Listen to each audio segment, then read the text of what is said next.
चलिए स्टार्ट करते हैं डिस्कशन।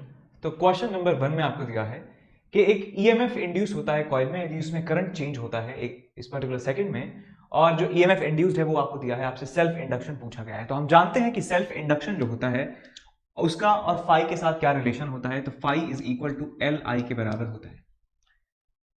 तो समझ गए इसका मतलब कि यदि इसमें जितना करंट फ्लो होता है उसके डायरेक्टली प्रोपोर्शनल होता है फ्लक्स।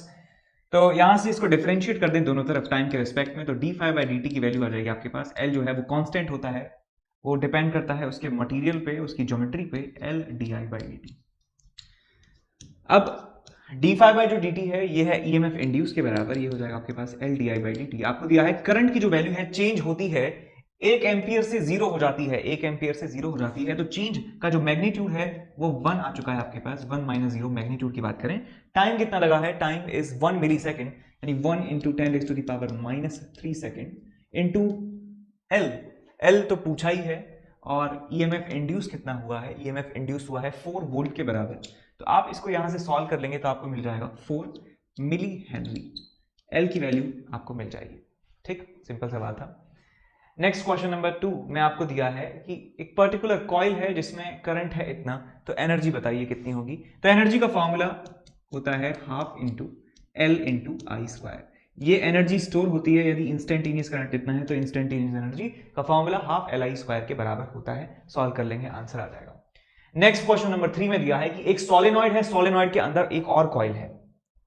एक सोलेनॉइड है आपके पास इस तरीके से, और इस सोलेनॉइड के अंदर और भी दूसरा जो है सोलेनॉइड रखा हुआ है। इसका रेडियस यदि R2 के बराबर है बाहर वाले का, और अंदर वाले का रेडियस R1 के बराबर है। नंबर ऑफ टर्न्स जो है उसमें N2 के बराबर है, नंबर ऑफ टर्न्स इसमें N1 के बराबर है। तो इसमें म्यूचुअल इंडक्शन का जो कोएफिशिएंट होता है M, उसका फॉर्मूला होता है mu not N1 N2 into pi R1 square divided by L। ये म्यूचुअल इंडक्शन का कोएफिशिएंट होता है। ठीक, तो हमें निकालना क्या है, हमें ईएमएफ इंड्यूस निकालना है। तो हम क्या कर सकते हैं, हम जानते हैं कि फाई की जो वैल्यू होती है वो m इंटू आई के बराबर होती है। यदि इसको डिफरेंशिएट कर दिया जाए D phi by D T, तो ये बन जाएगा आपके पास m D I by D T, D I by D T, ये बन जाएगा आपके पास रिजल्ट। अब ये क्या है बेटा आपके पास, d phi by D t is the EMF induced, Faraday's law से हम जानते हैं। तो सोलेनॉइड जो बाहर वाली है उसमें 2000 टर्न्स हैं, यानी कि हम N2 की वैल्यू आपको दी है 2000 के बराबर, N की जो वैल्यू है आपको दी है 300 टर्न्स। ये कितना है, N1 की वैल्यू कितनी है 300 टर्न्स। और एरिया ऑफ क्रॉस सेक्शन आपको दिया है, एरिया ऑफ क्रॉस सेक्शन जो है 1.2 इंटू 10⁻³ है।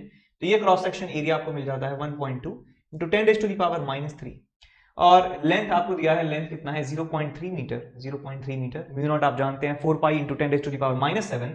ये सारी रिजल्ट आपको मिल गया। आपको m यहां से मिल जाएगा, m की वैल्यू यहां पे आप पुट करेंगे। करंट जो है वो रिवर्स हो जाता है, क्वेश्चन में दिया है कि 2 एम्पियर का जो करंट है वो रिवर्स हो जाता है। और हम जानते हैं कि इस तरीके के क्वेश्चंस में, इंडक्शन के क्वेश्चंस में करंट का डायरेक्शन भी मैटर करता है।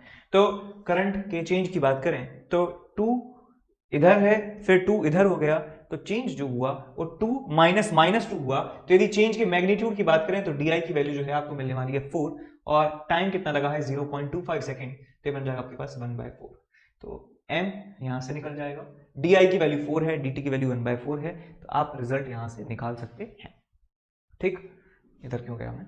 Next question number 4, question number 4 से पहले यदि आपने अभी तक इस चैनल को सब्सक्राइब नहीं किया है तो प्लीज इसे सब्सक्राइब कीजिए अभी। ठीक, तो क्वेश्चन नंबर 4 में आपको दिया है कि दो कोएक्सियल सोलेनॉइड्स हैं और उनका क्रॉस सेक्शन एरिया जो है वो 10 सेंटीमीटर स्क्वायर है, लेंथ है इतनी। वन ऑफ द सोलेनॉइड के पास 300 टर्न है, दूसरे के पास 400 टर्न्स है। तो म्यूचुअल इंडक्शन कितना होगा, तो म्यूचुअल इंडक्शन का जो कोएफिशिएंट है उसका फॉर्मूला अभी हमने देखा है, mu not N1 N2 pi R1 square divided by L। यहां पे जो R2 है वो बाहर वाली सोलेनॉइड का रेडियस है, बाहर वाली सोलेनॉइड का रेडियस R2, अंदर वाली का जो रेडियस है वो R1 के बराबर है तरीके से। ठीक, तो आप ये याद रखना और निकाल लेना म्यूचुअल इंडक्शन का कोएफिशिएंट। नेक्स्ट क्वेश्चन नंबर 5 में दिया है कि दो इंडक्टर्स हैं वो पैरेलल में लगे हैं, एक दूसरे से सेपरेटेड हैं।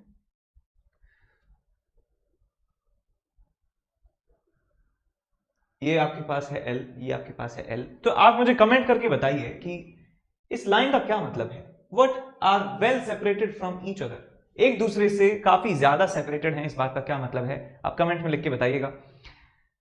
तो हमसे पूछा गया है कि इक्विवेलेंट जो है इसका इंडक्टेंस कितना होगा। तो जो ये इंडक्टर्स होते हैं ये बिल्कुल रेजिस्टर्स की तरह जो है इनका इक्विवेलेंट निकाला जाता है। तो ये दोनों पैरेलल में है तो मैं फॉर्मूला इस्तेमाल कर सकता हूं 1/L equivalent is equal to 1/L plus 1/L। तो आपको यहां से मिल जाएगा L equivalent is equal to L/2 resistance की तरह इनको ऐड करना पड़ता है। तो जो सवाल रेजिस्टेंस में किए थे वही सवाल इक्विवेलेंट वाले यहां भी आपसे पूछे जा सकते हैं, तो कर लेना उनको। नेक्स्ट क्वेश्चन नंबर 6 में दिया है कि एक आइडियल कॉइल है, उसको सीरीज में जोड़ दिया जाता है एक बैटरी से और एक रेजिस्टर से, और 2 सेकंड के बाद आपको बताना है करंट कितना होगा। तो ये LR सर्किट का प्रॉब्लम है, LR सर्किट का। यहां पे एक इंडक्टर है लाइक दिस, एक यहां पे रेजिस्टर लगा हुआ है R, और यहां पे इसको एक बैटरी से कनेक्ट कर दिया जाता है। तो बैटरी से जैसे ही इसको कनेक्ट करते हैं इस सर्किट में जो करंट का है वो ग्रोथ होने लगता है, और वो करंट के ग्रोथ की इक्वेशन आपको याद होनी चाहिए, वो होती है I is equal to I not 1 minus E raise to the power minus RT by L। और यहाँ पे जो I नॉट होता है, ये जो I नॉट होता है this is nothing but E not by R। यहाँ पे जो I नॉट की वैल्यू है वो E बाय R के बराबर ही होती है। ये करंट का इक्वेशन है टाइम t पर, इसको ग्रोथ ऑफ करंट कहा जाता है। इसमें धीरे धीरे करंट की वैल्यू इंक्रीज होती जाती है और finally E not by R के बराबर हो जाती है। तो रखिए इस इक्वेशन में E बाय R, मैं दोबारा ये लिख दिया, सारी वैल्यू जो है आप यहां पे लिख सकते हैं। आपको E पता है, क्वेश्चन में दिया है, आपको L पता है, R पता है, ठीक। आपको क्या पुट करना है, T is equal to 2 put करना है। T इज इक्वल टू 2 पे आपको निकालना है करंट। तो इस इक्वेशन में at T is equal to 2 यहां पर पुट कर देंगे तो आपको रिजल्ट जो है मिल जाएगा बड़ी आसानी से। इक्वेशन को याद रखें। नेक्स्ट क्वेश्चन नंबर 7 में आपको दिया है कि सेल्फ इंडक्टेंस पूछा है सोलेनॉइड का। सोलेनॉइड का सेल्फ इंडक्टेंस का फॉर्मूला आप याद रखें, mu not N square L, mu not N square A by L. Mu not N square A by L जो है उसका फॉर्मूला होता है N is number of turns, A is area of cross section, और L जो है उसकी length होती है। नेक्स्ट क्वेश्चन नंबर में 8 में आपको दिया है कि सेल्फ इंडक्टेंस जो है कॉइल का एल है, इसका लेंथ और एरिया समान है, लेंथ और एरिया समान है। तो हम जानते हैं सेल्फ इंडक्शन का जो फॉर्मूला है mu not N square A by L होता है, ठीक। ये कैपिटल एल सेल्फ इंडक्शन का फॉर्मूला होता है। अब इसमें कहा गया है कि हम एरिया को छेड़ नहीं रहे हैं, लेंथ को छेड़ नहीं रहे हैं, बस हमने नंबर ऑफ टर्न्स जो हैं वो क्या कर दिए हैं, 4 टाइम्स कर दिए हैं। तो यहां पे मैं कह सकता हूं, इस इक्वेशन से कह सकता हूं इस पर्टिकुलर क्वेश्चन के लिए that L is directly proportional to N square. क्योंकि एरिया कांस्टेंट है, म्यू नॉट कांस्टेंट है, एल कांस्टेंट रख रहे हैं, तो म्यू की जो एल की जो वैल्यू है वो एन स्क्वायर के डायरेक्टली प्रोपोर्शनल होगी। तो यदि इसको 4 टाइम्स कर दिया जाएगा तो ये 4 का स्क्वायर टाइम जो है आपका एल चेंज हो जाएगा। तो यदि हम एन को कर देते हैं 4n तो आपको मिल जाएगा L is equal to 16L not. Initial का 4 टाइम्स यदि कर दिया तो इनिशियल का 16 टाइम्स आपको मिलेगा इंडक्शन, सेल्फ इंडक्शन का कोफिशिएंट। नेक्स्ट क्वेश्चन नंबर 9 में दिया है कि एक इंडक्टेंस LR है, फर्स्ट कनेक्ट किया है बैटरी से, उसके बाद बैटरी को डिस्कनेक्ट कर दिया है और R जो है सर्किट में रखा रहता है, ठीक है। R है, ऑयल है, कनेक्ट कर देते हैं उनको, और आपसे करंट पूछा गया है कि 37% कब रिड्यूस हो जाएगा। तो ये जो डिके ऑफ करंट वाला प्रॉब्लम है LR सर्किट में, LR सर्किट में जो डिके वाली प्रॉब्लम होती है ये उनमें से सवाल दिया है। तो जब हम एक इंडक्टर को फुली चार्ज कर देते हैं, इस इंडक्टर को बैटरी लगाकर फुली चार्ज कर देते हैं, तो इस इंडक्टर में से जो करंट फ्लो होता है वो I की वैल्यू होती है फाइनली E बाय R के बराबर करंट फ्लो होता है। तो जैसे ही हम इस बैटरी को डिस्कनेक्ट करते हैं ये इंडक्टर कहता है कि नहीं, मैं ऐसे नहीं भूल सकता तेरी दोस्ती, मैं करंट इसमें अभी भी E बाय R के बराबर फ्लो करवाऊंगा। तो ये इंडक्टर जो है इस समय एक्टिव हो चुका है, इसको एक्टिव इंडक्टर कहा जाता है, और ये current E by R flow कराने की कोशिश करता है। Just after we remove this battery, current इस जो ब्रांच है उसमें E बाय R के बराबर होने वाला है। अब क्या होता है कि हम बैटरी को कर देते हैं, हटा देते हैं बैटरी को, और ये L है आपके पास, ये रजिस्टर है R, इसको कर देते हैं बंद इस तरीके से। इसमें जो इनिशियल करंट है हम कह सकते हैं initial current at t equal to 0 वो है आपके पास E बाय R के बराबर। अब इसमें करंट का जो है वो डिके होने लगता है, करंट धीरे धीरे डिक्रीज होने लगता है, एनर्जी जो है वो रजिस्टर जो है खपा देता है, हीट की फॉर्म में एनर्जी निकाल देता है, करंट धीरे धीरे डिक्रीज होने लगता है, और करंट की जो इक्वेशन होती है I इज इक्वल टू होती है I not E raise to the power minus RT by L, minus RT by L ये इक्वेशन होती है आपकी करंट की at t is equal to T, at t is equal to T. तो ये आप लिख सकते हैं इक्वेशन को, I equals to E by R E raise to the power minus R T by L. आपसे कहा गया है कि कितने समय पर जो 37% जो है रिड्यूस टू 0.37 टी जो है वो कितने समय में हो जाएगा आपका। तो आपको मालूम होना चाहिए कि जो टाउ होता है, tau T is equals to tau, T is equals to tau, tau का मतलब है T is equals to L upon R, T is equals to L upon R. इस समय पर, इस टाइम में t इज इक्वल टू 0 से t is equal to L upon R, इस टाइम इंटरवल में जो करंट है वो 37% जो है तक रिड्यूस हो जाता है। तो ये आपको रिजल्ट याद होना चाहिए वैसे, नहीं तो आप यहाँ पे रख भी सकते हैं। I की वैल्यू जो है वो 0.37 I नॉट के बराबर आप रख दीजिए इसको, इस यहाँ पे, और आप टाइम की वैल्यू निकाल सकते हैं, अप्रॉक्सीमेटली L बाय आर के बराबर ही आती है। डायरेक्ट याद रख सकते हैं कि t is equal to tau, जो टाइम होता है, टाउ टाइम में जो करंट है वो गिरकर हो जाता है 37% of the initial value. Next question number 10 में आपको दिया है कि एक अल्टरनेटिंग वोल्टेज है, तो इसकी इक्वेशन दी है आपको, और इसको प्योर रेजिस्टर के अक्रॉस लगाया जाता है। टाइम टेकन बताना है कि करंट को हाफ ऑफ इट्स वैल्यू से पीक तक जाने में कितना समय लगेगा। तो यहाँ पे देखिए आसान सवाल है, एक वोल्टेज है, वोल्टेज की इक्वेशन आपको दी गई है, voltage is equal to V not sine omega T, इस तरीके की इक्वेशन दी है। इसको कनेक्ट किया जाता है एक रेजिस्टर से। तो हम जानते हैं कि जब प्योर रेजिस्टर सर्किट में जो वोल्टेज और करंट होता है वो सेम फेज में चलते हैं, तो ये वोल्टेज का यदि फेजर है तो करंट का फेजर भी इसी डायरेक्शन में होगा, और उनके फेज में कोई अंतर नहीं है। ये बात समझ में आई कि दोनों सेम फेज में हैं, V और I सेम फेज में हैं, तो इनके फेज में कोई डिफरेंस नहीं होता। फेज का मतलब क्या होता है, साइन के साथ जो एंगल लिखा है इसी को फेज कहते हैं। तो I की वैल्यू हम लिख सकते हैं, I की वैल्यू होती है I is equals to I not is equals to V not by R into sine omega T. ये इक्वेशन है आपकी करंट की। तो I की वैल्यू में लिख सकता हूं, I is equals to V not की वैल्यू कितनी है 220 divided by 50 into sine omega T. Omega की वैल्यू 100 दे रखी है, of course this is 100 pi, omega is 100 pi, omega is equals to 100 pi. इसका मतलब क्या है कि करंट जो है वो साइन वाला फंक्शन फॉलो करता है। जैसा साइन का ग्राफ होता है वैसे ही करंट जो है उसी ग्राफ को फॉलो करता है। तो यदि मैं इसका ग्राफ बनाना चाहूं तो इसका ग्राफ जो है करंट का टाइम के साथ वो कुछ ऐसे बनता है। ये करंट है, ये टाइम है, करंट और टाइम का ग्राफ बनता है ऐसे। तो इसमें कहा है कि इसकी वैल्यू पीक का हाफ होने में और पीक तक पहुंचने में कितना समय लगेगा। तो यार हम जानते हैं कि हाफ जो वैल्यू है और यहां से पीक तक पहुंचने में, यहां वैल्यू पीक का हाफ है, यहां पे वैल्यू पीक तक है, यहां से लेके यहां तक जो समय हुआ है वो हमें कैलकुलेट करना है। तो यार हम जानते हैं कि साइन 30 जो होता है वो हाफ होता है, साइन 30 हाफ होता है। यानी यदि एंगल जो है, यदि ये एंगल ओमेगा टी की वैल्यू 30 डिग्री के बराबर हो जाती है, तो यहां पे मैं कह सकता हूं इस जगह पर यदि हाफ वैल्यू है आई नॉट बाई 2 है, तो इसका मतलब यहां पे ओमेगा टी की वैल्यू कितनी रही होगी, पाई बाय 6 के बराबर रही होगी। Omega T is equal to pi by 6, यानी कि ये जो अंदर क्वांटिटी है, ये अंदर जो क्वांटिटी है ये रही होगी 30 डिग्री के बराबर, तभी तो साइन 30 जो है हाफ रहा होगा, और ये आई की वैल्यू मैक्सिमम वैल्यू की आधी रही होगी। तो यहां पे मैं निकाल सकता हूं कि टाइम की जो वैल्यू है इस समय रही होगी पाई बाय 6 ओमेगा के बराबर। और यहाँ पे कह सकता हूँ कि साइन 90 जो है 1 होता है, मैक्सिमम वैल्यू साइन 90 पर होती है, यानी ओमेगा टी की वैल्यू इस जगह पर कितनी रही होगी, पाई बाय 2 के बराबर रही होगी। तो यहाँ से टाइम की वैल्यू निकाल सकता हूँ पाई बाय 2 ओमेगा के बराबर। ठीक, ये बात समझ में आई कि टाइम मैंने कैसे निकाले, यहाँ का टाइम इंस्टेंट, यहाँ का टाइम इंस्टेंट कैसे निकाला। ठीक, अब मुझे इन दोनों टाइम इंस्टेंट्स में डिफरेंस निकालना है, तो मुझे डेल्टा टी जो मेरा आंसर है वो हो जाएगा pi by 2 omega minus pi by 6 omega. इसको सॉल्व कर लेंगे, 6 minus 2 4 by 12 pi by 3 omega, pi by 3 omega, pi by 3 omega की वैल्यू 100 पाई के बराबर, तो पाई से पाई गया, आपके पास आया 1 बाय 300, 1 बाय 300 सेकेंड्स आपके पास आंसर आ जाएगा। ठीक, कर लेंगे, आगे चलते हैं। क्वेश्चन नंबर 11 में आपको दिया है कि एक साइनोसॉइडल वोल्टेज है इतना, उसको एक प्योर इंडक्टर पे लगाया जाता है, करंट बताना है कितना होगा।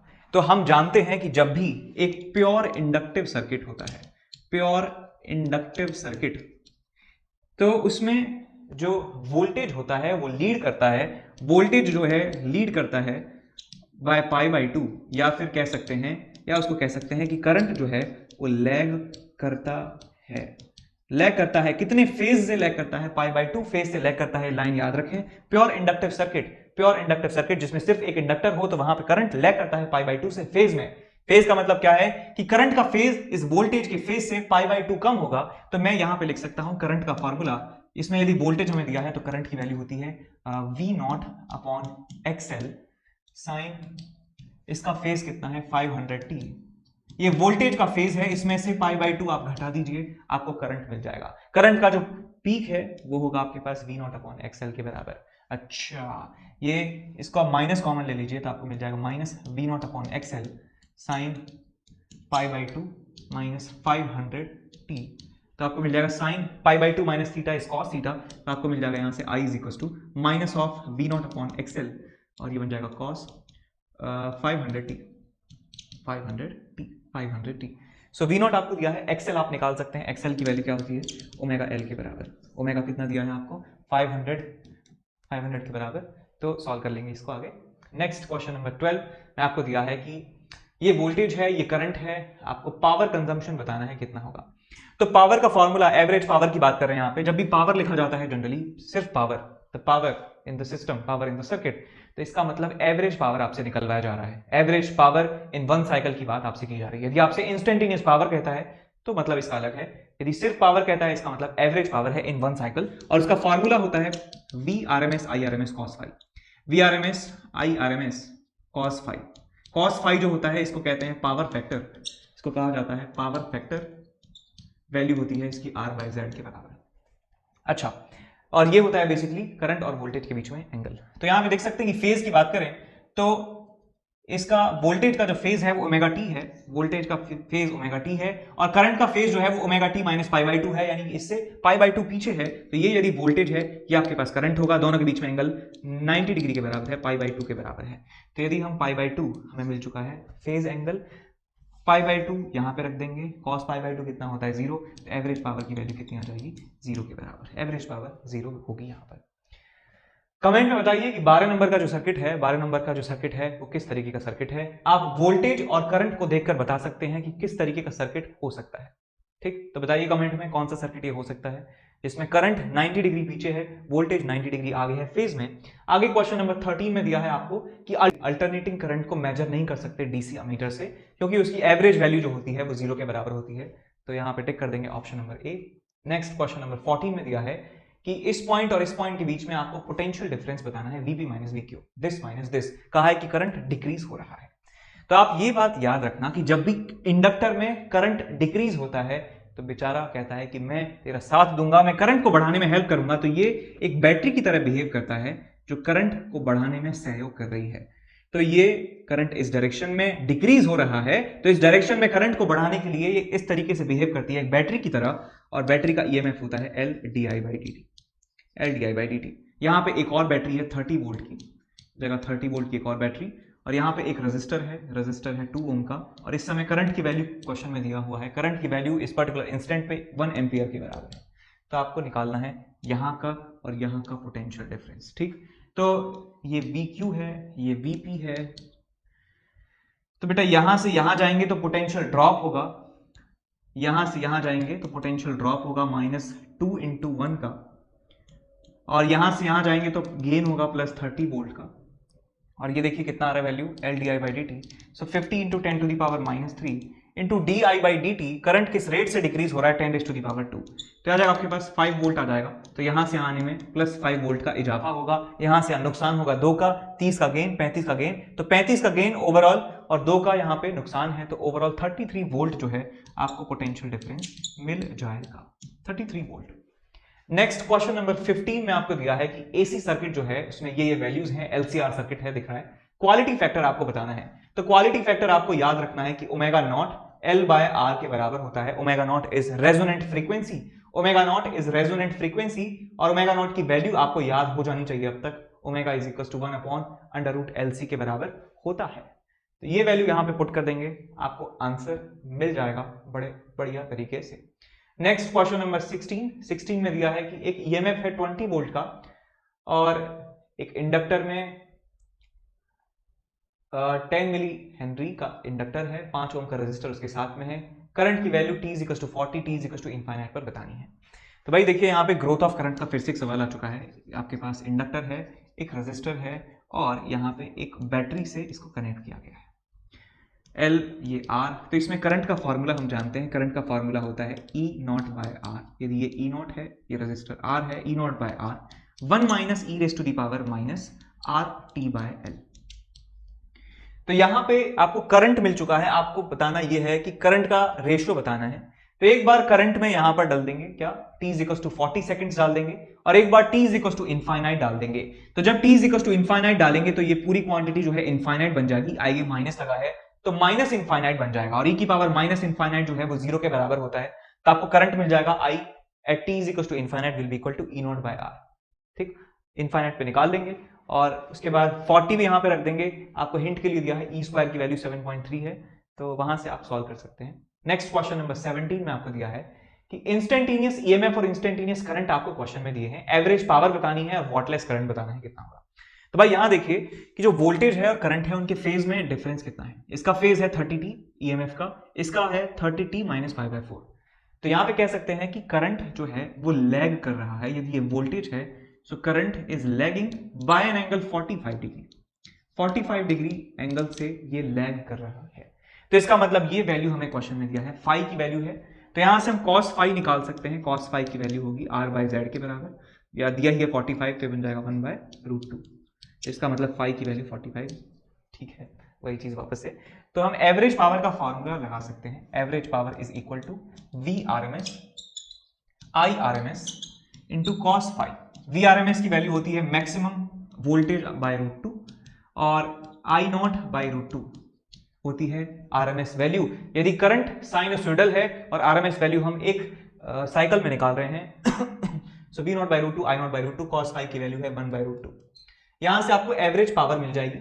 यदि हम वॉटलेस करंट की बात करें, वॉटलेस करंट क्या होता है कि करंट का कंपोनेंट जो वोल्टेज के परपेंडिकुलर है, तो वोल्टेज के साथ में एक कंपोनेंट आएगा करंट का आई कॉस फाई, और इसके परपेंडिकुलर डायरेक्शन में एक कंपोनेंट आएगा आपका आई साइन फाई। तो वोल्टेज के परपेंडिकुलर जो कंपोनेंट होता है, वोल्टेज के परपेंडिकुलर, ये आपका है वॉटलेस करंट, इसको कहते हैं वॉटलेस करंट। सो करंट निकाल ही सकते हैं आई नॉट बाई √2 और इसमें साइन 5 से मल्टीप्लाई कर दें, साइन 45 से मल्टीप्लाई कर दें, आपको वॉटलेस करंट मिल जाएगा। नेक्स्ट क्वेश्चन नंबर 18 में आपको दिया है कि एक साइनसोइडल वोल्टेज पीक वैल्यू है 283 volt, angular frequency is 320 radian पर सेकेंड, और इस एलसीआर सर्किट में लगाया गया है, आर एल सी दिए हैं, टोटल इंपीडेंस बताना है, जेड बताना है। जेड की वैल्यू होती है एक्सएल माइनस एक्सी का whole square plus R square का अंडर रूट, बता देंगे, सिंपल है। और कहा गया है कि what is the phase difference between voltage and current. तो वोल्टेज और करंट के बीच में जो एंगल होता है इसको फाई कहते हैं, फेज एंगल कहा जाता है, और कॉस फाई की वैल्यू होती है आर बाय जेड के बराबर। Resistance divided by impedance, total impedance, ये कॉस फाई होता है, तो कॉस की वैल्यू निकाल सकते हैं, कॉस आ जाएगा आपके पास, टेन भी आराम से निकाल सकते हैं। नेक्स्ट क्वेश्चन नंबर 19 में आपको दिया है कि पहले सर्किट जो था वो सी से कनेक्ट था, बाहर वाला सर्किट फंक्शनिंग था। यदि बाहर वाला सर्किट फंक्शनिंग होगा तो मैं कह सकता हूं कि काफी समय के बाद ये जो इंडक्टर है ये करंट का स्मूथ फ्लो होने लगता है, करने देता है, और इसमें करंट जो है बह रहा होगा, I will be equal to, यहाँ पे ईएमएफ इसका E डिवाइडेड बाय R के बराबर फ्लो हो रहा होगा करंट। जब C क्लोज था, यहाँ पे सर्किट क्लोज था, बाहर वाला सर्किट फंक्शनिंग था। अब क्वेश्चन में कहा है कि हम इस सर्किट को यहां से ओपन कर देते हैं और B से C को कनेक्ट कर देते हैं। अब इसको जो है क्लोज कर दिया, ओपन कर दिया जाता है और इसको क्लोज कर दिया जाता है। अब इसका मतलब बाहर वाली लिंक जो है वो टूट चुकी है, अंदर वाले सर्किट में करंट का जो है फ्लो होने वाला है आगे। तो ये सवाल पहले भी कर चुके हैं कि ये इंडक्टर जो है ये कहता है कि मैं पहले I is equal to E by R current flow कर रहा था, मैं अभी भी I is equal to E by R current flow करूंगा। जैसे ही हम इस स्विच को ओपन करते हैं, इसको क्लोज करते हैं, इसमें करंट की value I is equal to E by R होती है। अब यहाँ पे करंट का जो है डिके होगा, क्योंकि एनर्जी जो है वो हीट की फॉर्म में बाहर निकल जाएगी, करंट का डिके होगा, और करंट का डिके का जो इक्वेशन होता है वो होता है I is equal to I not E raise to the power minus R T by L. ये करंट की वैल्यू यहां पर होने वाली है। आपसे पूछा गया है कि रेजिस्टर के अक्रॉस जो पोटेंशियल डिफरेंस है और इंडक्टर के अक्रॉस जो पोटेंशियल डिफरेंस है, ST is equal to L by R, कितना होगा उनका रेशियो। अच्छा, तो इसके अक्रॉस पोटेंशियल डिफरेंस हम देख सकते हैं कितना होगा, IR के बराबर होगा, और इसके अक्रॉस पोटेंशियल डिफरेंस की बात करें तो L D I by D T होगा, L D I by D T. ठीक, तो आपको I तो दिया हुआ है, यहां पे रख दें, di/dt इसको डिफरेंशिएट करके यहां पे रख दें और t की वैल्यू जो है आप यहां पे पुट करेंगे at t is equal to कितना है L/R के बराबर यहां पे पुट कर सकते हैं, I दिया है di/dt निकाल सकते हैं और टाइम की वैल्यू L/R यहां पे पुट कर देंगे तो आपको आंसर मिल जाएगा। नेक्स्ट इसके बाद क्वेश्चन नंबर 20 में दिया है कि वोल्टेज VL VC VR एक सीरीज LCR सर्किट के बारे में कहा गया है कि अप्लाइड RMS वोल्टेज यदि 100 वोल्ट है तो VR की वैल्यू बताइए कितनी होगी। तो हम जानते हैं कि जब LCR सर्किट होता है तो उसमें जो वोल्टेज होते हैं उनका फेज अलग अलग होता है। तो यदि मैं बात करूं रजिस्टर यहां पर होता है और जो इंडक्टर के अक्रॉस पोटेंशियल डिफरेंस होता है, वोल्टेज जो होता है VL वो इससे आगे होता है 90 डिग्री और कैपेसिटर के अक्रॉस जो वोल्टेज होता है वो पीछे रहता है। ये वैल्यूज 1:2:3 में आपको दी गई हैं, तो मैं लिख सकता हूं VL की वैल्यू को V0 लिख सकता हूं, VC को लिख सकता हूं 2V0 और इसको लिखा जा सकता है 3V0 के बराबर। अब इनका रिजल्टेंट जो है वही आपका फाइनल वोल्टेज है, तो मैं कह सकता हूं V applied is equal to VL plus VR plus VC। इनका जो वेक्टर सम है वोल्टेजेस के फेजर का वही क्या है अप्लाइड वोल्टेज के बराबर होता है। ये फेजर के लिए लगाया, this is not a vector. Phasor जो है इन तीनों का सम इसके बराबर होता है और फेजर को हम वेक्टर की तरीके से ऐड करते हैं। तो ये दोनों जो है 180 डिग्री पर हैं, तो इन दोनों का जो रिजल्टेंट है कितना हो जाएगा 2V0 और V0 का रिजल्टेंट 180 पर है, V0 के बराबर होगा। तो इन दोनों का रिजल्टेंट होगा नीचे की तरफ V0 और V0 और 3V0 जो है परपेंडिकुलर है एक दूसरे के, तो इनका रिजल्टेंट जो है इन सब का रिजल्टेंट यानी कि यही राइट हैंड साइड जो है क्या जाएगी आपके पास √3V0 का स्क्वायर प्लस V0 का स्क्वायर। तो आ जाएगा this is equals to √10 V0 is equal to applied voltage कितना है 100 के बराबर है, तो आपको मिल जाएगा V0 इज इक्वल्स टू 100/√10। अब आपसे पूछा गया है रजिस्टर के अक्रॉस पोटेंशियल कितना डिफरेंस है, तो 3V0 की वैल्यू आपसे पूछी गई है, मैं लिख सकता हूँ VR is equal to 3 times 100/√10 300/√10। तो आपका आंसर यहां से मिल जाएगा। तो इस क्वेश्चन में आपको दिया है कि एक सर्किट है जिसमें पहले S1 और S2 जो है दोनों ओपन थे, दोनों ओपन है स्विच, इसका मतलब है कि कोई भी यहाँ पे हैपनिंग यहाँ पर नहीं हो रही है, ना तो यही कनेक्टेड है ना यही कनेक्टेड है, सब के सब डिसकनेक्टेड है, कुछ नहीं हो रहा है सर्किट में। अब क्वेश्चन में कहा है कि S1 को यहाँ पर क्लोज कर दिया जाता है। S1 को क्लोज करेंगे तो जो ऊपर वाला सर्किट है वो हैपनिंग वहां पे होने लगेगी, कुछ होने लगेगा। इस ऊपर वाली सर्किट में बात करें तो ये voltage EMF DC EMF register capacitor, तो ये RC सर्किट बन चुका है। और RC सर्किट में यदि बात करें किसी इंस्टेंट पर चार्ज की वैल्यू होती है Q equals to Q0 1 minus e⁻t/τ। अब यहाँ पे Q0 जो होता है वो मैक्सिमम चार्ज होता है, यानी कि स्टेडी स्टेट में इस कैपेसिटर पर कितना चार्ज आ जाएगा, that is equals to C into E के बराबर, C इंटू V के बराबर हो जाता है, तो आ जाएगा CV 1 minus e⁻t/τ। Next question number 22 में आपको दिया है कि एक LCR सर्किट में आपको बताना है कि इसकी जो फ्रीक्वेंसी है किस फ्रीक्वेंसी पर रेजिस्टर के अक्रॉस वोल्टेज मैक्सिमम होगा। तो ये आप जानते हैं कंडीशन है कौन सी, रेजोनेंस की कंडीशन की बात कर रहे हैं। जब रेजोनेंस होता है जब ओमेगा की वैल्यू ω0 के बराबर हो जाती है, ओमेगा की वैल्यू ω0 यानी 1/√LC के बराबर हो जाती है, तो इसके अक्रॉस पोटेंशियल डिफरेंस और इसके अक्रॉस पोटेंशियल डिफरेंस जो है वो आपस में बराबर हो जाते हैं। और हम जानते हैं कि इन दोनों के पोटेंशियल डिफरेंसेस जो हैं वो एक दूसरे के ऑपोजिट होते हैं फेज में, तो ये एक दूसरे को कैंसिल आउट कर देते हैं। तो अप्लाइड जो पोटेंशियल डिफरेंस होता है, applied potential difference at resonance becomes equal to potential difference across resistor. ठीक, ये कंडीशन होती है रेजोनेंस पर। पूरा का पूरा जो पोटेंशियल डिफरेंस है ये इसके ऊपर अप्लाई हो जाता है। होता किस फ्रीक्वेंसी पर है, इस फ्रीक्वेंसी पर आपसे, लेकिन एंगुलर फ्रीक्वेंसी नहीं, आपसे सिंपल फ्रीक्वेंसी पूछी गई है। तो हम जानते हैं कि f की वैल्यू जो है वो होती है ω/2π, तो यहाँ पे आ जाएगा रिजल्ट 1/2π √1/LC। सॉल्व कर लेंगे, आंसर मिल जाएगा। नेक्स्ट क्वेश्चन नंबर 23 में आपको दिया है ट्रांसफार्मर है जिसमें 300 टर्न्स है इन द प्राइमरी में नंबर ऑफ टर्न्स है 300 के बराबर, लिखते जाएंगे सबको। NP is equal to 300। NS की बात करें सेकेंडरी में कितने भाई, सेकेंडरी में है आपके पास 150 टर्न्स। और क्वेश्चन में क्या दिया है कि पावर आउटपुट जो है, यानी कि पावर आउटपुट जो है वो किसके बराबर है 2.2 किलोवाट के बराबर, 10⁻³ वाट के बराबर पावर आउटपुट है। और कहा है कि सेकेंडरी कॉइल में करंट 10 एम्पियर के बराबर है, यानी current in the secondary coil is equal to 10 ampere. Current in the primary coil we don't no.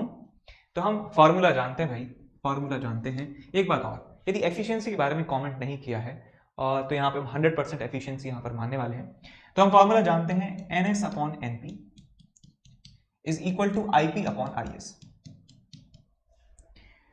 So NS दिया है, NP दिया है, NS NP दिया है और IS हमको दिया है, तो हम निकाल सकते हैं IP will be equal to NS upon NP into IS। NS की वैल्यू जो है वो 150 के बराबर है, NP की जो वैल्यू है वो 300 के बराबर है, इंटू IS की वैल्यू क्वेश्चन में दिया है 10 के बराबर, तो ये बन जाएगा 150 से 2 टाइम्स, ये आ गया आपके पास 5 times. So IP will be equal to 5 ampere के बराबर आपको मिल जाता है। एक पार्ट हुआ। अब आपसे पूछा गया है कि पावर नहीं, वोल्टेज आपसे पूछा गया है, voltage in the primary coil, VP आपसे पूछा गया है। तो देखिए हम जानते हैं कि पावर इनपुट जो है वो पावर आउटपुट के बराबर है, यदि 100% एफिशिएंसी यहाँ पर मान लेते हैं। पावर जो होता है करंट इंटू वोल्टेज होता है, यहाँ लिखूंगा मैं इनपुट यानी कि primary VP IP is equal to output यानी कि VS IS, और ये आपको दिया है 2.2 kilowatt 10 to the power 3 watt के बराबर। तो आपको IP पता है, आपको यहाँ से VP निकल जाएगा, बस आपका काम हो गया। IP निकाल लिया है, VP निकल जाएगा आपको। ठीक, कर लेंगे इसको। नेक्स्ट क्वेश्चन नंबर 24 में आपको दिया है कि एक LCR सर्किट है जिसमें कैपेसिटेंस को चेंज कर दिया जाता है C से 2C, तो रेजोनेंट फ्रीक्वेंसी को कांस्टेंट रखना है, तो इंडक्टेंस को क्या चेंज करना चाहिए? तो रेजोनेंट फ्रीक्वेंसी जो है वो ओमेगा नॉट की वैल्यू होती है 1 upon under root of LC के बराबर, CL या LC कह सकते हैं।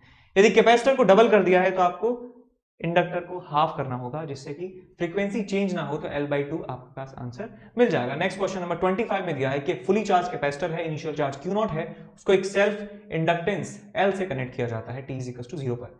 वो टाइम बताना है कि जब उनके बीच में जो मैग्नेटिक एनर्जी और इलेक्ट्रिक एनर्जी जो है वो बराबर हो जाती है। तो यहाँ देखिए आपके पास LC ऑसिलेशन का एग्जांपल है ये। एक आपके पास कैपेसिटर है, कैपेसिटर का कैपेसिटेंस C है और इनिशियली एट t=0 इसके ऊपर चार्ज भी स्टोर्ड है और चार्ज की वैल्यू है Q0 के बराबर। अच्छा, यहाँ पर एक इंडक्टर है और इंडक्टर का इंडक्टेंस L के बराबर क्वेश्चन में दिया हुआ है, इंडक्टेंस है आपके पास L के बराबर। अब हम जानते हैं कि जब भी इस तरह की सिचुएशन होती है LC सर्किट में, जो हमारे चार्ज की वैल्यू होती है वो ऑसिलेट करती है, करंट जो है वो ऑसिलेट करता है, SHM करता है। तो यहाँ पे मैं चार्ज की वैल्यू लिख सकता हूँ कि इस चार्ज जो है कैपेसिटर के ऊपर वो होगा Q=Q0 sin ωt प्लस π/2। ये इक्वेशन होने वाली है, यदि ये सिंपल हार्मोनिक मोशन यदि चार्ज करता है, चार्ज की वैल्यू यदि सिंपल हार्मोनिक मोशन करती है, तो ये इक्वेशन होना चाहिए, बिकॉज इनिशियली इसके पास चार्ज Q0 के बराबर है। तो इनिशियली t=0 यहां पर पुट करेंगे तो यहां मिलेगा आपके पास sin 0 plus π/2 that is sin π/2, sin π/2 होता है 1 into Q0 is equal to Q, यानी कि ये सेटिस्फाई हो रही है। अब हमें मिल चुका है यहाँ पे चार्ज की value that is Q0 cos ωt। इसको डिफरेंशिएट कर देंगे तो आपको मिल जाएगा current that is equal to dq/dt, आ जाएगा आपके पास Q0 omega sin ωt minus में। और हम जानते हैं कि जो इलेक्ट्रिकल एनर्जी है, जो चार्ज की वजह से एनर्जी यहाँ पर प्रेजेंट है, इलेक्ट्रिक फील्ड की वजह से जो एनर्जी प्रेजेंट है वो है Q²/2C के बराबर, और मैग्नेटिक एनर्जी यहाँ पर जो प्रेजेंट है वो हाफ Li² के बराबर होती है। यदि वो दोनों आपस में बराबर हो जाती है तो कब होता है ये काम? तो मैं Q की जो जनरल वैल्यू है वो यहाँ पे पुट करने वाला हूँ। सो Q की जनरल वैल्यू तो जाएगा आपके पास Q0² cos² ωt, ये आपके पास Q² हुआ divided by 2C is equal to half Li², half into L into I², current की वैल्यू है इतनी, तो Q0² ω², ये बन जाएगा sin² ωt। अब ये आपके पास एक सिंपल ट्रिग्नोमेट्रिक इक्वेशन है, आप इसको सॉल्व कर सकते हैं और टाइम के जो रूट्स हैं वो आप निकाल सकते हैं बड़ी आसानी से। ठीक है।